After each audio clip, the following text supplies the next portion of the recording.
he'd probably kill him or something. Have him killed. Put him in the boot of the car. Yeah. Jonah, when I saw the trailers for War Dogs a few months ago and I saw you and Miles Teller, I thought, that's the partnership. That's the movie combination that I want to see as a film goer. It just works. Why does it work from your perspective? I don't know. It's kind of hard for me to say whether it works or not. But, we cast Miles right after Whiplash had come out. And it was exciting to work with an actor right at a moment where, he became someone that you had to pay attention to. It's like he's doing great work and getting recognized for it. And I think he's in a really exciting moment in his career. Yeah, Whiplash, so good. Phenomenal movie. That director, I've never met him, but he did an amazing job. Yeah, it's brilliant. It's absolutely brilliant.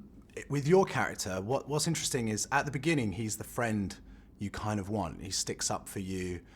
There's a flash of there's the charisma and there's a sense of humor, and then at some points through the movie, you start to see kind of what's going on like under the skin behind. That must have been quite nice to play. You start off as this really kind of fun guy, and then it starts to get darker, starts to twist. Yeah, it's a very exciting challenge. Like the most exciting challenge of the movie is playing someone who I didn't get to meet, and I'm not doing like an impression of him or this person or something. But the character, by all accounts, by people who knew him at that time, was someone who was very manipulative and deceitful, but by all accounts very, very charismatic and charming, and that to me was just an exciting challenge. And the sunglasses as well. Just the whole thing, like the way he dresses, the way he behaves. But when we first meet your character, he's wearing sunglasses, and like in the poster, you kind of feel like you've reached the pantheon of characters who look really cool wearing sunglasses. It's like I was thinking of like Morpheus from The Matrix, and then of course I think he's basing it a little bit on Tony Montana from Scarface. Right. That film comes up quite a lot. As for him anyway, he obviously sees that as a bit of an inspiration.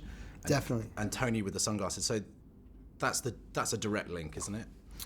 I don't know if the sunglasses were chosen because of Scarface, but Tony Montana and Dick Cheney are this character's heroes, and that makes for a very interesting personality and drive.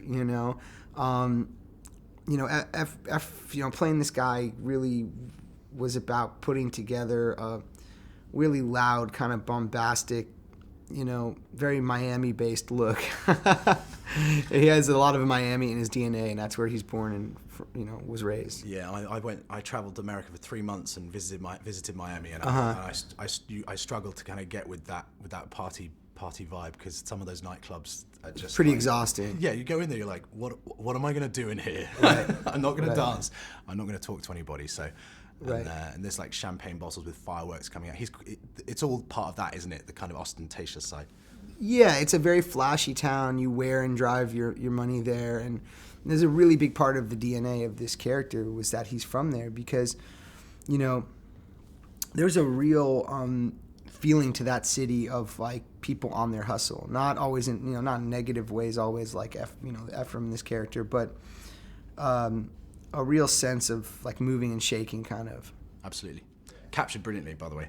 Thank you. Everybody, by Todd and by you. It seems. Yeah, like Todd did a great job. Good relationship. You can tell sometimes in a film where there's a good relationship between everybody who's involved. Mm-hmm. Can I ask you about Sausage Party before I go? Sure. Because Seth Rogen made a funny joke about Orlando Bloom and the fact that he was photographed naked, and I just wanted to know if it was all one big incredible marketing campaign by Seth Rogen to get Orlando Bloom to get his knob out. I don't know. You'd have to ask Seth if he orchestrated that in some way. I've been over here, so I just heard about that for the first time. And how are you going to prank Leo, by the way? Because that blew up as well, that him coming up to you in the street. Have you thought about how you might get Leo back for surprising you? I don't know. I've just been focused on... I've been on this press tour, so I haven't had much time to really think about any sort of revenge or anything like that. But I'm sure I'll get around to it when I have some more time. Well, who would be good would be that character. He'd probably kill him or something. Have him killed. Put him in the boot of the car. Yeah.